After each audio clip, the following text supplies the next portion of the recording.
28 मई 2023 का दिन भारत के लिए ऐतिहासिक बन चुका है। बड़े ही भव्य तरीके से देश की नई संसद का उद्घाटन हो गया।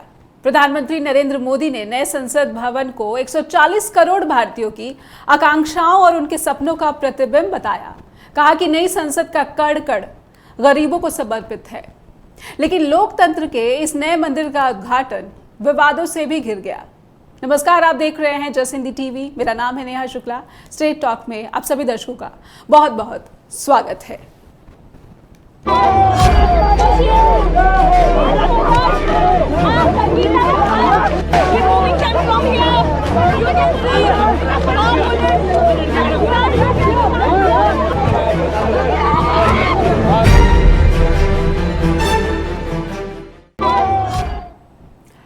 लोकतंत्र की दुहाई, संसद हो या सड़क, हर जगह एक तरफ देश के प्रधानमंत्री नरेंद्र मोदी भारत की शानदार नई संसद का उद्घाटन कर रहे थे। भारत की ऐतिहासिक धरोहर सेंगोल को लोकसभा स्पीकर के आसन के समीप स्थापित कर रहे थे। कह रहे थे कि नए भवन में संस्कृति भी है, संविधान के स्वर भी हैं। लेकिन दूसरी ही तरफ देश की बेटियां, देश की चैंपियन पहलवान अपने खिलाफ हुए यौन शोषण के आरोपी की गिरफ्तारी की मांग को लेकर सड़क पर प्रदर्शन कर रही थी। दिल्ली पुलिस ने न सिर्फ उनके साथ बर्बरता की, बल्कि जंतर मंतर पर उनकी प्रदर्शन स्थली भी खाली करा दी है। इन बेटियों की आवाज पीएम मोदी सुन नहीं पा रहे हैं या सुनना नहीं चाहते हैं। पीएम मोदी ने एक और खास बात कही नए संसद भवन के उद्घाटन के मौके पर।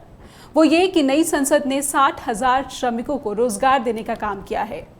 पीएम मोदी ने दावा किया है कि उनकी सरकार के 9 साल भारत में नवनिर्माण, गरीब कल्याण के रहे हैं। लेकिन न्याय की मांग करना भी तो एक लोकतांत्रिक अधिकार है।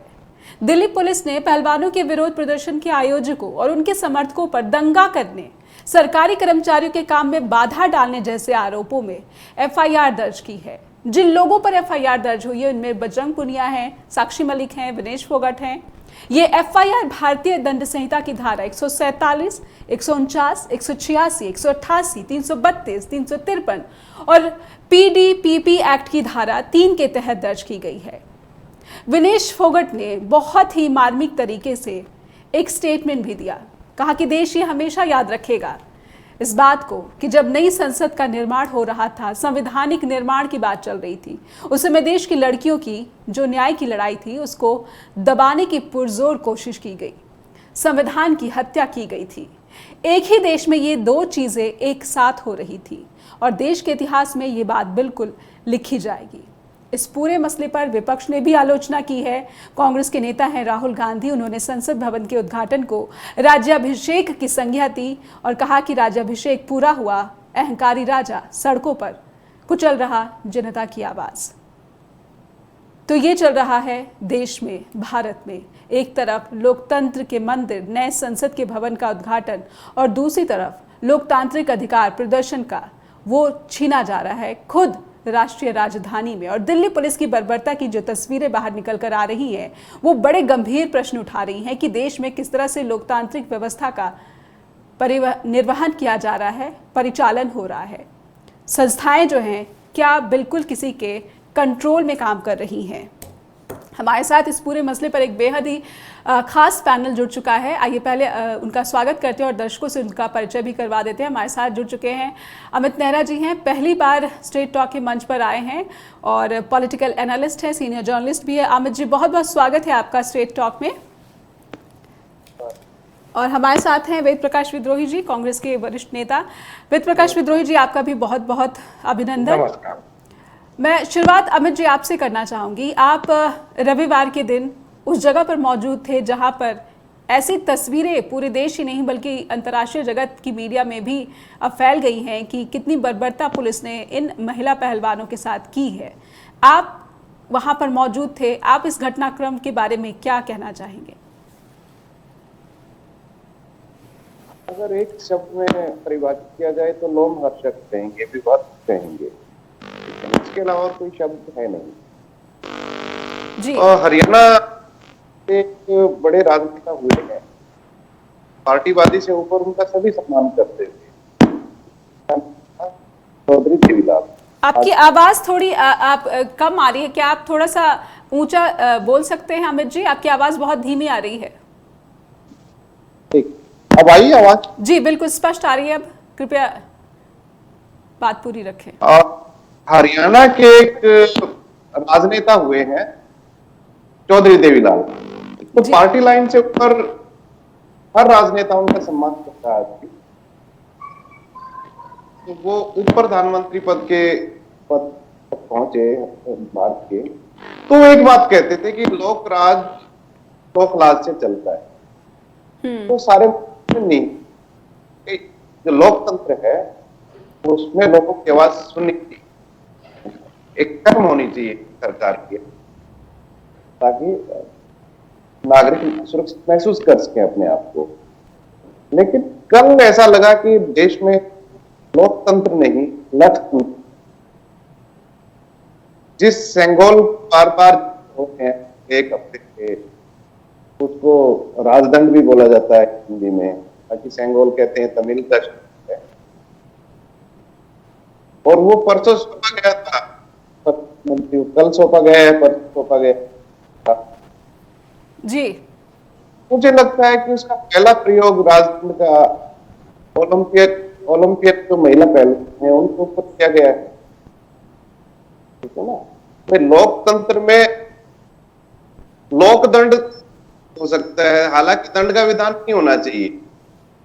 राजा का शब्द है, राजशाही का प्रतीक है ना। और सबसे बड़ी बात है कि ये संसद जो बनी है, संसद में विधायिका है। हमारे यहाँ जो न्याय का की प्रक्रिया है वो विधायिका नहीं करती। ना तो हमारे विधायक किसी को दंड दे सकते हैं, ना हमारे एमपी किसी को दंड दे सकते हैं। हालांकि इस देश का जो सर्वोच्च नागरिक है राष्ट्रपति होते हैं जी, और वो भी विधायिका के सर्वोच्च हैं। लेकिन न्याय देने का, न्याय करने का अधिकार भी, वो किसी दंड दिए हुए अपराधी को माफ तो कर सकते हैं जी। तो ये फैसला नहीं कर सकते कि मैं इनको 10 साल की सजा सुनाती हूँ, सुनाता हूँ, या 1 दिन की सजा सुनाती हूँ, वो काम उनका है ही नहीं। वो न्यायपालिका है। तो राजदंड की जो अवधारणा है वो है ही गलत। तो इस तरह की जो चीज तो है, तो आप सेंगोल पे सवाल उठा रहे हैं कि सेंगोल की जो स्थापना है, इस पे आपका प्रश्न चिन्ह है कि ऐसा होना ही नहीं चाहिए? मैं प्रश्न चिन्ह नहीं उठा रहा हूँ सेंगोल पे, चाहे कुछ भी करे, लेकिन मैं जो दोनों के बीच तारतम्य है, जो सामंजस्य है, जो आपसी बॉन्डिंग, भाई एक तरफ सेंगोल है, वो कह रहे हैं कि न्याय का प्रतीक है, सद्भावना का प्रतीक है, दूसरी तरफ से लाठी मरवा रहे हैं ओलंपियन खिलाड़ियों। तो पहला ही दाग जो है, आप ये कहना चाह रहे हैं कि पहला ही दाग जो है वो केंद्र सरकार के एक्शन की वजह से इस सेंगोल पे लग चुका है। एक छोटा सा ब्रेक लेना पड़ रहा है, अमित जी रोकना चाहेंगे, और हमारे साथ वेद प्रकाश विद्रोही भी बने हुए हैं इसी मसले पर। देश की जो बेटियां इंसाफ की मांग करें, इस मसले पर वेद प्रकाश विद्रोही जी स्ट्रेट टॉक पर आते रहे और इस मसले को लगातार वो फॉलो करते रहे हैं। उनका क्या कहना है रविवार के इन दृश्यों को देखने के बाद, और क्या लग रहा है कि अब ये जो प्रदर्शन है, ये जो इंसाफ की लड़ाई है, वो क्या करवट लेगी, समझेंगे एक छोटे से ब्रेक के बाद। तो लोकतंत्र की दुहाई सड़क से संसद तक दी जा रही है, लेकिन क्या वाकई में जो लोकतंत्र है, इसकी आवाज़, इसकी पुकार भी कोई सुन रहा है? विनेश फोगाट को जब अरेस्ट किया गया तो उन्होंने सवाल उठाए थे कि देश जो है, सिर्फ देश ही नहीं बल्कि पूरा अंतर्राष्ट्रीय जगत जो है इस दिन को याद रखेगा। एक तरफ संविधान का निर्माण, संवैधानिक निर्माण की बात, लेकिन दूसरी तरफ देश की बेटियों के साथ न्याय की लड़ाई में ज़बरदस्ती विरोध कुचलने की कोशिश। और विपक्ष ने भी इस पूरे वाक़े पर अफसोस जताया है और लोकतंत्र को लेकर ही कटाक्ष किया है कि सेंगोल क्या राजदंड की तरह इसे माने और पहला प्रहार है क्या इसका। जो तमिलनाडु के सीएम है MK स्टालिन, उन्होंने भी कहा है कि सेंगोल पर पहला बैंड, यानी कि पहली जो इस पर दाग, जैसा कि हमारे पैनलिस्ट अमित नेहरा ने भी कहा था कि क्या पहला दाग नहीं माना जाए जिस तरह से इस विरोध को कुचलने की कोशिश दिल्ली पुलिस की तरफ से सड़क पर नजर आई है। जंतर मंतर से हटा दिया गया और अब बड़ा प्रश्न चिन्ह कि क्या जंतर मंतर से हटा देने के बाद इस विरोध प्रदर्शन को कुचलने की जो कोशिश हो रही थी वो पूरी हो गई है, और क्या अब जो प्रदर्शनकारी हैं, जो पहलवान हैं, जो इंसाफ की मांग कर रहे हैं, इनके प्रदर्शन की जो रणनीति है वो क्या करवट लेगी, ये आने वाले वक्त में पता चलेगा। लेकिन फिलहाल कुछ चीज़ें जो हैं अभी भी अपुष्ट हैं, स्पष्ट नहीं है स्थिति कि ये प्रदर्शन अब आगे किस तरह से बढ़ाने की कोशिश करेंगे पहलवान और उनके साथ जो भी समर्थन दे रहे हैं किसान। ये सब हमारे साथ पैनल में जुड़े हुए हैं वेद प्रकाश विद्रोही जी। आइए दर्शकों को उनके पास लेकर चलते हैं। वेद प्रकाश विद्रोही जी, पहले दिन से ही जनवरी में जब ये बेटियां बैठी थी दिल्ली में जंतर मंतर पर, और फिर जब दोबारा से अप्रैल के महीने में बैठी, इतना वक्त गुजर गया, लेकिन जिस तरह से रविवार के दिन इनके साथ ये हरकत हुई, और मुझे वो रात भी उसका नज़ारा मेरे आंखों के सामने घूम गया, जब आधी रात के समय जब बारिश हो रही थी और एक कॉट को लेकर कि आम आदमी पार्टी के कुछ नेता जो है वो पहुंचाने गए थे, तो उसको लेकर भी पुलिस के साथ काफ़ी धक्का मुक्की और कुछ चोटें भी पहुंची थी। वो नज़ारा दोबारा से घूम गया। तो ये जो साजिश चल रही थी इस प्रदर्शन को दबाने की, कुचलने की, वो कर लिया गया है, मकसद पूरा हो चुका है। वेद प्रकाश जी। नेहा शुक्ल जी, अमित नेहरा जी और दस टीवी के दर्शकों को मेरा नमस्कार। नेहा जी, 28 मई रविवार का दिन 75 साला भारत के प्रजातांत्रिक इतिहास में एक कलंक दिवस के रूप में याद किया जाएगा। कलंक दिवस इसलिए कि एक तरफ हम नई संसद का कथित उद्घाटन कर रहे हैं, लेकिन संसद के 2 किलोमीटर के दायरे के अंदर अघोषित कर्फ्यू लगा हुआ है, मेट्रो बंद है, बसें बंद है, आम जन का आवागमन बंद है। 2 किलोमीटर दूर संसद के जंतर मंतर पर विश्व विख्यात कुश्ती महिलाएं जो जनवरी से यौन शोषण के खिलाफ आंदोलन कर रही हैं, वो अपना विरोध प्रदर्शन मार्च निकालने का प्रयास करती हैं। पुलिस उन्हें बर्बरता के साथ, क्रूरता के साथ उनके लोकतांत्रिक अधिकारों को कुचलती है जी। हरियाणा और यूपी से दिल्ली बॉर्डर के ऊपर दिल्ली इन कुश्ती पहलवानों के समर्थन में महिला महापंचायत के लिए नागरिक, महिलाएं, आमजन, किसान, मजदूर दिल्ली में आना चाहते हैं, तो दिल्ली बॉर्डर पर Haryana police, Delhi police, UP police उन्हें दिल्ली घुसने नहीं देती जी। फिर ये कैसा लोकतंत्र है? मैं आपको याद दिलाना चाहूंगा, जब 14 अगस्त की रात को भारत आजाद हुआ, उस दिन के संसद का नजारा और कल की संसद का नजारा, उस दिन की आप पुरानी क्लिप्स निकाल कर देख लें। पूरी संसद आम जनों से पटी पड़ी थी। संसद परिसर के अंदर अपार भीड़ थी। संसद को चारों तरफ आम जनों ने घेरा हुआ था, खुशी का माहौल था।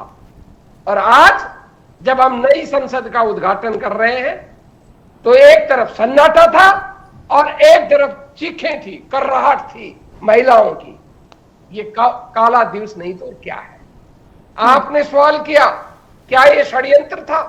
हाँ, ये षड्यंत्र था। जब पहली बार कुश्ती पहलवान बैठे, उनको बरगलाकर लॉलीपॉप देकर उठा दिया गया।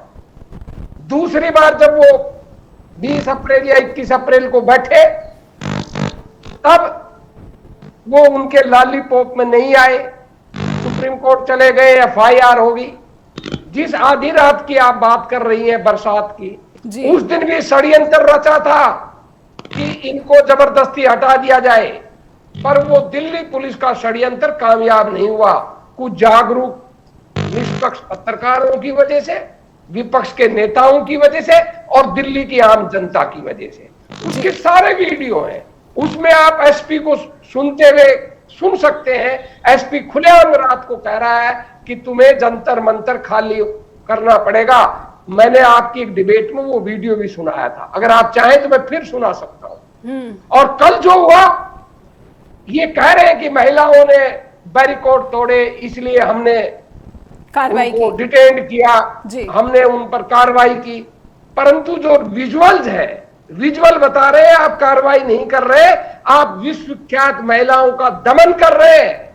आप भारत में और दुनिया में क्या तस्वीर दे रहे हैं कि जो बेटियां पूरी दुनिया में भारत का नाम रोशन कर रही है, जब आप उनके साथ ऐसा व्यवहार कर रहे हैं तो आम महिला और आम किसान मजदूर के साथ क्या व्यवहार करते होंगे? किसानों के आंदोलन की भी जी बात पूरी करें। जी बात। दूसरी बात, यदि आप केवल कानून का परिपालना कर रहे थे, जैसे दिल्ली के स्पेशल सीपी साहब कह रहे थे, तो फिर एक तरफ आप उसी समय दोनों विजुअल साथ साथ के हैं, महिलाओं को डिटेन कर रहे थे, कुश्ती पहलवानों को डिटेन कर रहे थे जंतर मंतर की, और वही जो धरना स्थल था उनके टेंट उखाड़ रहे थे, उनके गुटों को गाड़ियों पर पकड़ ले जा रहे थे। ये दोनों कार्रवाई एक साथ कैसे हो रही थी?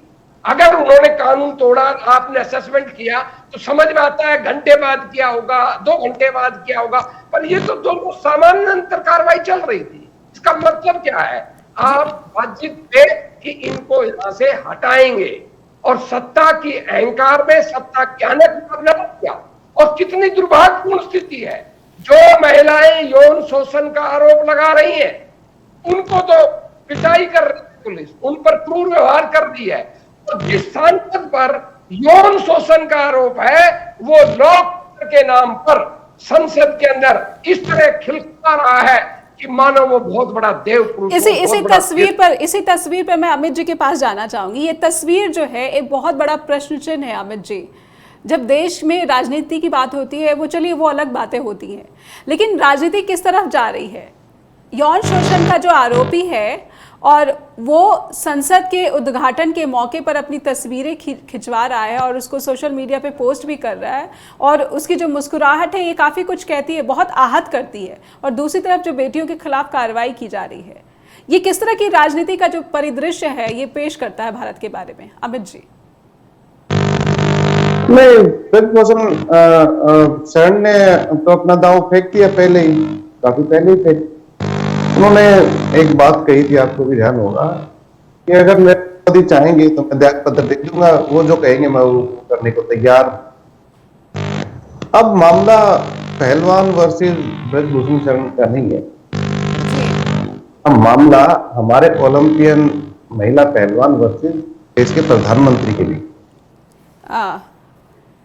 आप अगर जाएंगे इस पूरे मैटर में, कुछ आवाज़ की समस्या आ रही है आपकी तरफ अमित जी, तो मैं चाहूंगी कि एक छोटे से ब्रेक के लिए रुक जाते हैं और इस बीच कोशिश करेंगे कि अमित जी की तरफ से जो आवाज़ की समस्या आ रही है उसको हम ठीक कर ले।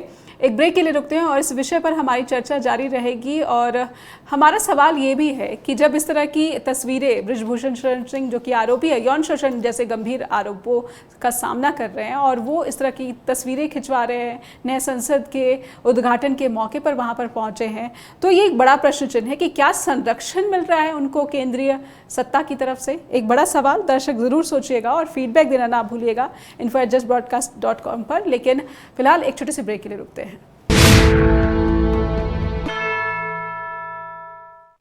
ब्रेक के बाद फिर से स्वागत है आपका और आप देख रहे हैं स्ट्रेट टॉक। स्ट्रेट टॉक में आज एक बेहद ही गंभीर मसले पर हम चर्चा कर रहे हैं। लोकतंत्र की दुहाई दी जा रही है, चाहे वो नए संसद भवन के उद्घाटन के मौके पर प्रधानमंत्री नरेंद्र मोदी हों, उनके केंद्रीय कैबिनेट के अन्य मंत्री हों, बीजेपी के नेता हों, उनके समर्थक हों, दूसरी तरफ सड़क पर भी लोकतंत्र की दुहाई, विनेश फोगाट, बजरंग पूनिया, साक्षी मलिक और उनके धरने को समर्थन देने वाले लोग दुहाई दे रहे हैं। लेकिन इस दुहाई को पीएम नरेंद्र मोदी लगातार अनसुनी कर रहे हैं और एक भी स्टेटमेंट उनकी इस मसले पर नहीं आई है। और एक तस्वीर जो बेहद विचलित करने वाली है वो ये है और प्रश्न चिन्ह उठा रही है देश की न्याय व्यवस्था पर कि एक यौन शोषण का आरोपी बीजेपी का सांसद नई संसद के उद्घाटन के मौके पर वहाँ पर मौजूद है और वहाँ पर तस्वीरें खिंचवाकर वो पोस्ट भी कर रहा है, अपलोड भी कर रहा है। लेकिन ऐसी तस्वीरें सड़क से आ रही हैं जहां पर देश की जो चैंपियन महिला पहलवान है उनके साथ पुलिस किस तरह से बर्बरता कर रही है, ये तस्वीरें बिल्कुल विभत्स कही जा सकती हैं कि क्या न्याय की मांग करना शांतिपूर्ण प्रदर्शन करना, जो कि लोकतांत्रिक अधिकार है भारतीय नागरिक का, इस पर इस तरह से डंडे बरसाए जाएंगे? यही प्रश्न हमारा आज का है स्ट्रेट टॉक में। और हमारे साथ जुड़े हैं वेद प्रकाश विद्रोही जी। दर्शकों से यहाँ पर ज़रूर मैं एक बात स्पष्ट करना चाहूँगी कि मैंने ये पूरी कोशिश की थी कि बीजेपी की तरफ से भी कोई प्रतिनिधि यहाँ पर ज़रूर आए, लेकिन ज़्यादातर ने किसी न किसी वजह से अपनी अनुपस्थिति जो है उसकी बात रखी, और यहाँ पर कोई भी बीजेपी का जो प्रतिनिधि है या फिर प्रवक्ता है वो नहीं आ पाया बातचीत। इसलिए हमारे साथ कांग्रेस के नेता जुड़े हुए हैं, विपक्ष की आवाज़ कह लें या फिर जो गंभीर मसला है उसकी एक सामाजिक कार्यकर्ता के रूप में आवाज़ कह लें। विद्रोही जी, अमित जी कुछ तकनीकी समस्या की वजह से हमारे साथ अब नहीं अभी मौजूद हैं, लेकिन उन्होंने अपनी बात रख दी है। सेंगोल को लेकर उन्होंने एक कंसर्न जताया, एक चिंता जताई है कि ये राजदंड पर ही एक पहला और बहुत गंभीर दाग है। विद्रोही जी, क्या लगता है कि क्या अब ये हम मान लें कि ये जो इंसाफ की लड़ाई बेटियां कर रही थी और इसे दबा दिया गया है, अब अगली रणनीति क्या लग रही है? जब अगर जंतर मंतर पर इनको जगह नहीं दी जाएगी, दिल्ली के किसी अन्य इलाके में इनको जगह दी जाएगी, तो क्या प्रदर्शन की जो गंभीरता है वो कम हो जाएगी? नेहा जी, पहले मैं एक लाइन नेहरा जी के संगुन पर भी जरूर कहूंगा जी। लोकतंत्र के अंदर राजदंड का कोई अर्थ ही नहीं होता है। लोकतंत्र और राजदंड को अगर आप एक साथ जोड़ोगे तो लोकतंत्र नहीं, वो सामंतशाही है। यही राहुल गांधी जी ने कहा था कि प्रधानमंत्री जी ने जो संसद का नई का उद्घाटन किया, उसे ऐसा लगा कि मानो वो शहंशाह अपनी राज्य से कर रहे हो। लोकतंत्र के अंदर सामंती शब्दों का क्या मतलब है? यही गलत है। और राजदंड आपने स्थापित किया तो आपने राजदंड चला दिया। समाज का जो सबसे बड़ा कमजोर तबका होता है वो महिलाएं होती हैं। आपने जिन पर हम महिला, पिछड़ा, दलित पर जो हम संरक्षण की बात करते हैं लोकतंत्र में, उन्हीं पर आपने पहला राजदंड चलाकर अपने दमन का चक्कर शुरू कर दिया। और ये दमन का चक्कर कहां तक जाएगा कोई जानता नहीं। सुप्रीम कोर्ट ने जंतर मंतर को धरना प्रदर्शन के लिए चिन्हित कर रखा है। जो स्थान सुप्रीम कोर्ट ने धरना प्रदर्शन के लिए चिन्हित कर रखा है दिल्ली के अंदर, उसको दिल्ली पुलिस कैसे इनकार कर सकती है किसी को धरना प्रदर्शन पर बैठने के लिए? आज सुबह पहलवान गए थे धरना प्रदर्शन करने के लिए, उन्हें पुलिस ने रोका। चारों तरफ बैरिकेड लगा रखे हैं, उन्हीं को नहीं। आज स्थिति यह है कि जो सुप्रीम कोर्ट द्वारा चिन्हित स्थान है जंतर मंतर, जहां 24 घंटे 365 दिन धरना प्रदर्शन होते हैं, वहां एक भी धरना प्रदर्शनकारी मौजूद नहीं है। फिर कहां जाएंगे? सुप्रीम कोर्ट ने फिर क्यों चिन्हित किया था जंतर मंतर? और जब जंतर मंतर चिन्हित कर दिया था तो दिल्ली पुलिस कैसे रोक सकती है? दिल्ली पुलिस केवल प्रदर्शनकारियों को जंतर मंतर से बाहर जो एरिया है जो वो बैरिकेड कर देते हैं, उसके बाहर जाने से तो रोक सकती है, दमन कर लेगी, कार्रवाई कर लेगी, पर बैठने से कैसे रोक सकती है? जब विश्वविख्यात महिलाओं को आज सुबह जंतर मंतर पर धरना प्रदर्शन करने से रोक दिया गया, तो मैं एक बड़ा गंभीर सवाल खड़ा कर रहा हूं। ये केवल कुश्ती पहलवानों का सवाल नहीं है। देश का आम नागरिक सरकार की जन विरोधी नीतियों के खिलाफ, न्याय पाने के खिलाफ, ये अपना विरोध प्रदर्शन करने के अधिकार, संवैधानिक अधिकार को कायम करने के लिए दिल्ली में बैठ रखा जी। आप एक निश्चित संख्या तो कर सकते हैं कि जंतर मंतर पर इससे ज्यादा संख्या के अंदर आप धरना प्रदर्शन पर नहीं बैठ सकते, पर लेकिन आप उनको रोक नहीं सकते। सरकार ऐसा कर कर गैर लोकतांत्रिक काम ही नहीं कर रही, अपितु टकराव का रास्ता भी तैयार कर रही है। इससे पूरे हरियाणा के अंदर, उत्तर प्रदेश के अंदर, लगते हुए राजस्थान के अंदर आम जनों के अंदर भारी जन आक्रोश है। देखिए, हम लोग एक बात मानते हैं, ये साझी संस्कृति है हमारी, कि हमारे लाख मतभेद होते हैं, हमारे राजनीतिक और वैचारिक मतभेद होते हैं, पर हम अब बेटियों को साझी मानते हैं। हमारी ये जो सामाजिक पृष्ठभूमि है गांव की, उनके अंदर ये कहा जाता है कि बेटियां सबकी साझी धरोहर होती हैं जी, और बेटियों की इज्जत सबकी इज्जत होती है। जब बेटियों की इज्जत के ऊपर आ चुकी है कि सरकार न्याय देना तो दूर, बेटियों को कुचल रही है, आवाज दबा उठाने पर उनको दबा रही है, और वो भी उन बेटियों को मैंने कल ही देखा था प्रधानमंत्री जी का 2016 का ट्वीट, लोगों ने टैग कर रखा था कि आप साक्षी मलिक को भारत की बेटी बता रहे थे, आज वो भारत की बेटी कहां चली गई। प्रधानमंत्री के 2021-22 के वीडियोस लोगों ने अपलोड कर रखे हैं आजकल के अंदर, आप भी देख लेना, ट्विटर पे मिल जाएंगे। प्रधानमंत्री खिलखिला रहे हैं, जब ये खिलाड़ी पदक लाए तो पदक लेते लेते वहीं वो कुश्ती की रिंग में, और प्रधानमंत्री जी यहां से फोन खुड़का कर अपना चेहरा चमका रहे हैं, खुश कर रहे हैं, भारत की बेटियां बता रहे हैं। जब जीतती है तो भारत की बेटी है, जब आप श्रेय लेते हैं कि मेरी सरकार ने ये कर दिया और मैंने ये सुविधा दे दी, और जब ये बेटियां अपने साथ हो रहे यौन शोषण के खिलाफ आवाज उठाती हैं, तो यही बेटियां आपकी नजरों में खलनायिका बन जाती हैं। मुझे तो आश्चर्य होता है कि हमारे देश के प्रधानमंत्री नरेंद्र दामोदर दास मोदी जी ऐसे दोहरे चाल चरित्र लाते कहां से हैं, ऐसा ढोंग और ऐसी नोटंकी वो करते कहां से हैं। लोकतंत्र की बात करते हैं। मैं आपको एक छोटी सी बात कहकर अपनी बात खत्म करूंगा, शायद आप नेहरा जी के पास जाना चाहेंगी तो जी। जब भारत की आजादी का लड़ाई चल रही थी, बंटवारा हो रहा था, चारों तरफ त्राही त्राही मच रही थी, लोग बिछुड़ रहे थे, तब इसी संसद के अंदर एक आम महिला जो विस्थापित थी वो जाती है, और जो ही प्रधानमंत्री नेहरू जी पार्लियामेंट के जो गेट है उससे बाहर निकलते हैं, उसका गला पकड़ लेती है, गला प्रधानमंत्री का, और कहती है कि नेहरू बड़ी बड़ी बात मार रहा है, डींगे मार रहा है, इस आजादी से मुझे क्या मिला, मेरा तो परिवार बर्बाद हो गया।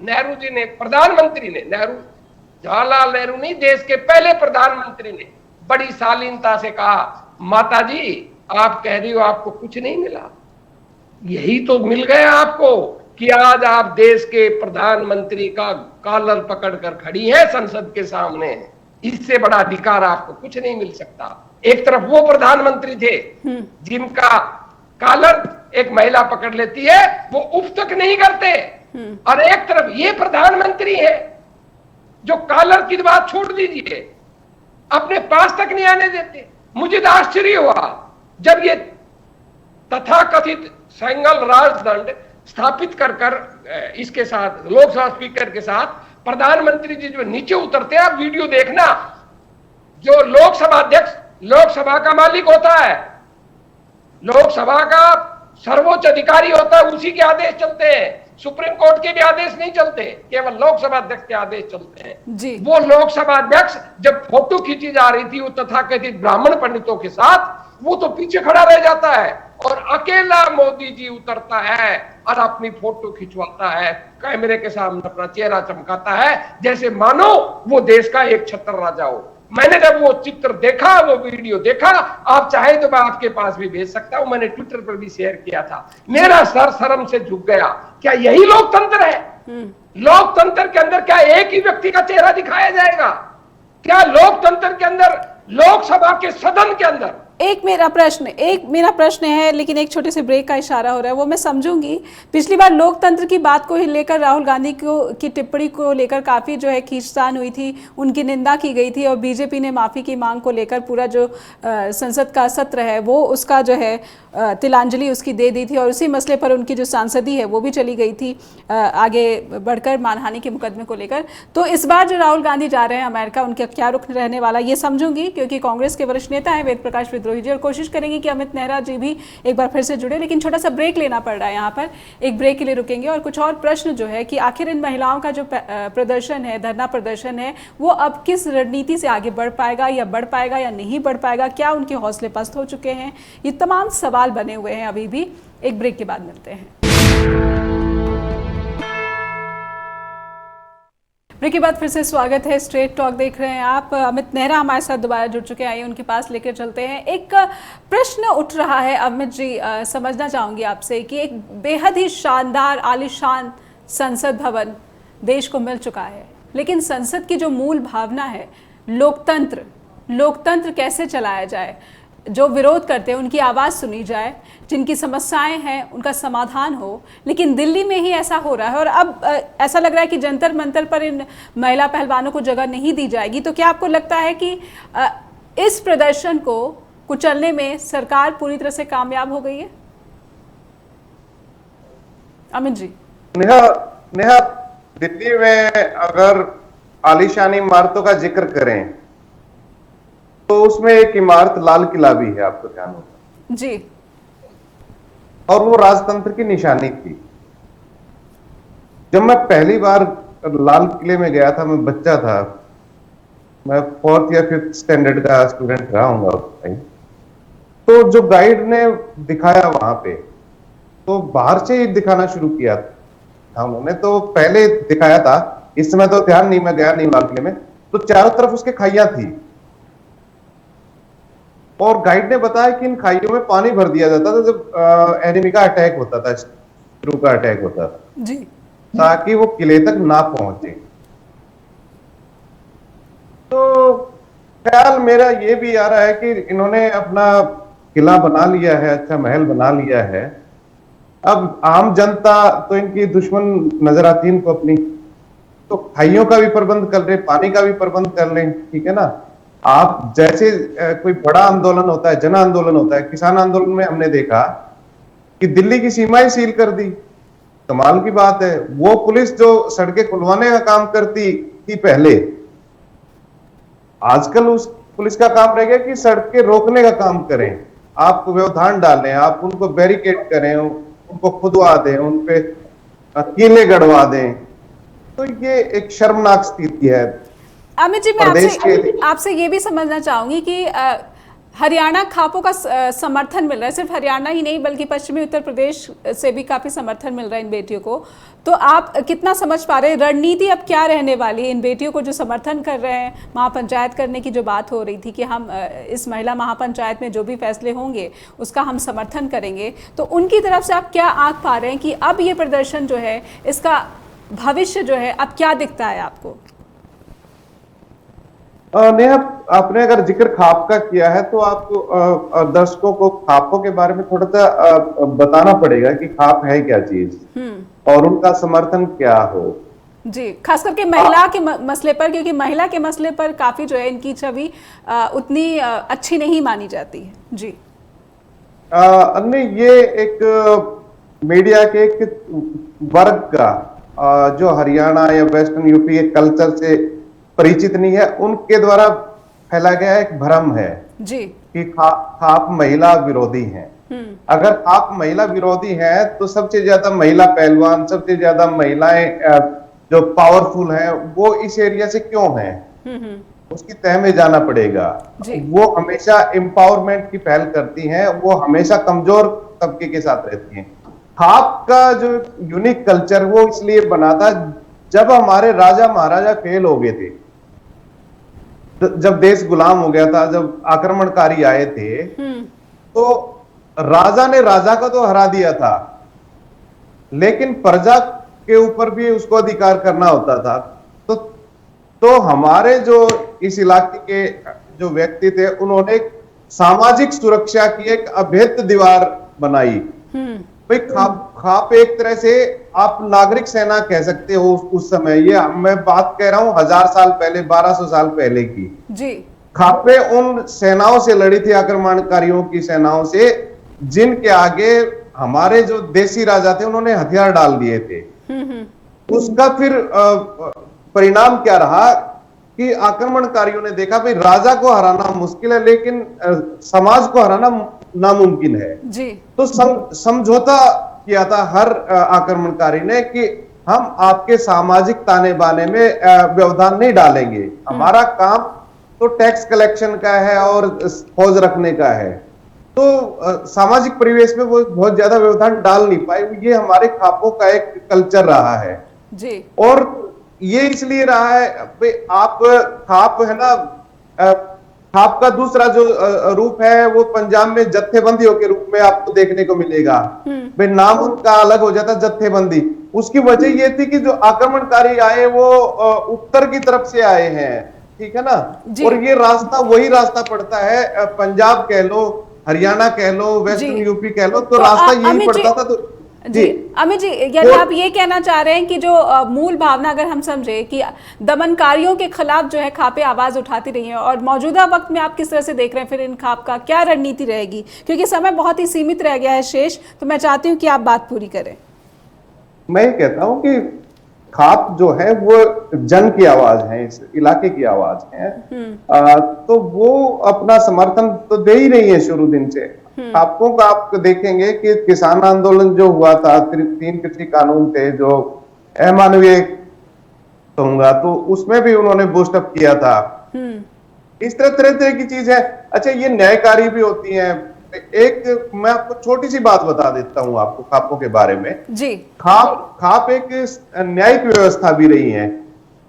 उसमें कहा जाता है कि जो व्यक्ति आके खाप में सच बोल देगा तो खाप उसका पक्ष जान के उसको एक एमिकेबल सॉल्यूशन तक पहुंचा देंगी, उसको दंडित भी कर देंगे, लेकिन इस तरीके से कि वो अपमानित ना हो।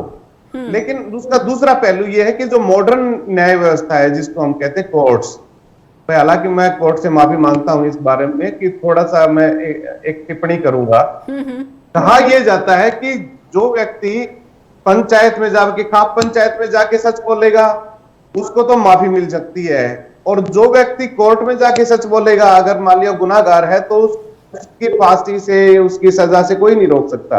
अब मामले को समझ रही हैं? जी जी, जो वो जनता की अदालत है, और ये जो है ये कानून जो है हमारा संविधान जो कहता है, भारतीय दंड संहिता जो कहता है, उसके तहत जो भी अपराधी दोषी साबित होता है तो उसे कुछ जो है सजा का भुगतान करना ही पड़ता है। ये बहुत जी। तो अब ये है कि अब धीरे धीरे क्या है कि जो एक स्वस्थ मस्तिष्क का व्यक्ति है, उसमें मैं खाप को नहीं कह रहा हूं, जो एक चिंतनशील व्यक्ति है जी, तो जिसने भी कल के दृश्य देखे हैं, टीवी पे देखे हैं, सोशल मीडिया पे देखे हैं, तो उसकी जो सहानुभूति है वो पहलवानों के साथ है। अब मान लिया ये जंतर मंतर पे ना आने और इसके बाद बढ़ जाएगी, आप ये कहना चाहते हैं कि कल के जो नजारे सामने आए हैं इसके बाद पहलवानों के साथ सहानुभूति पूरे देश की जो है आम लोगों की वो बढ़ गई है? नाराजगी तो व्यक्त करेगी जनता। बहुत ही कम शेष रह गया समय। मैं कांग्रेस से भी जान लेना चाहती हूँ कि विपक्ष के रूप में कांग्रेस किस तरह से इन बेटियों को समर्थन दे रही है। अब जब है सबसे जो क्रूशियल समय है, बहुत ही संवेदनशील समय है, क्या कांग्रेस दोबारा से प्रियंका गांधी नजर आएंगी इनके साथ? देखिए, ये राजनीतिक मुद्दा नहीं है, ये सामाजिक मुद्दा है। बेटियां सबकी साझी है। तो प्रियंका गांधी सिर्फ राजनीतिक मुद्दे से ना जोड़े, एक सामाजिक जिम्मेदारी है। यही कह रहा हूं, मैं उसी तरफ आ रहा हूं। कांग्रेस इसका पूर्णतः समर्थन करेगी। प्रियंका गांधी भी जाएगी, कांग्रेस का हर नेता भी जाएगा, राहुल गांधी जी भी जाएगा। जहां भी बेटियां, राहुल गांधी अमेरिका चले गए, माफ कीजिएगा, नहीं उसके बाद आकर जाएंगे। अभी कोई सदा के लिए थोड़ी गए, 10 दिन के लिए गए हैं, फिर आ जाएंगे। अमेरिका में भी आवाज उठेगी, आप चिंता ना करें। राहुल गांधी अमेरिका में इस बार संभल के बोलेंगे, लोकतंत्र पर दोबारा से स्टेटमेंट आ सकती है। पिछली बार क्यों संभल, गलत बोले ही नहीं थे वो। जो राहुल गांधी लंदन में बोले थे वो साबित कर दिया। आप संसद का उद्घाटन करते हैं, जो काम राष्ट्रपति का है प्रधानमंत्री खुद कर रहे हैं, विपक्ष को शामिल नहीं कर रहे। 20-21 विपक्षी दल आपका बहिष्कार कर रहे हैं, बेटियों को आप पीट रहे हैं। समय समाप्त हो गया। बहुत बहुत धन्यवाद करना चाहूंगी विद्रोही जी, आपकी बात हम तक पहुंच गई है, दर्शकों तक भी पहुंच गई। बहुत बहुत धन्यवाद आपका भी, और अमित जी आपका भी बहुत बहुत धन्यवाद कि खापों का किस तरह से इन बेटियों को समर्थन मिल रहा है, और इन बेटियों की जो आवाज है ये क्या वर्तमान समय में कुचल दी गई है या फिर ये बेटियां हार मानने वाली नहीं है। आने वाले कुछ वक्त में ये और साफ हो जाएगा, लेकिन जंतर मंतर पर फिलहाल इन बेटियों को प्रदर्शन करने की इजाज़त दिल्ली पुलिस ने मनाही कर दी है। यहीं पर करते हैं स्ट्रेट टॉक को आज खत्म, और फीडबैक देना ना भूलें info@justbroadcasting.com पर, neha@justbroadcasting.com पर भी हमें आपके फीडबैक का, ईमेल्स का हर रोज़ इंतज़ार रहता है। अपना ख्याल रखिए, फिर होगी आपसे मुलाकात। धन्यवाद।